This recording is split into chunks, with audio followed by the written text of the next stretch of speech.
Кажете ми, кои се првично оценките дали човечки фактор е причина за настанувањето на пожарите или со екстремните температури?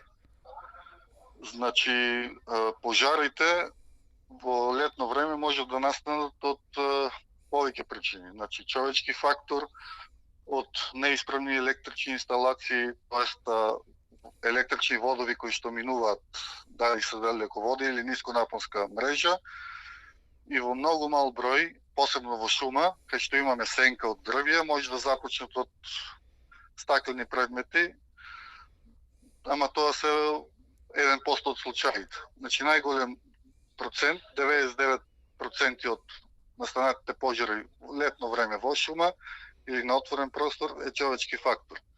Дали од невнимание или намерно подпалување заради чистење на површини, заради горење на отпад или заради други причини.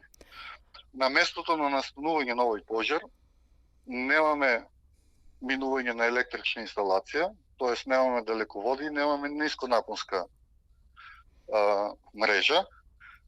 Самото место е густо пошумено, тоест обраснато со високостеблеста борова шума, со грмушки, со висока сува трева, бидејќи временските прилики нема заврнато веќе 2 месеца. И на место каде што ретко се движат луѓе. Значи некој мора да оди со намера таму, значи нема пат кој што минува низ тоа место за да кажеме еве одел човекот од дома до продавница или нешто такво. Значи на тоа место кај што има започнато пожар мора да се оди со некоја намера.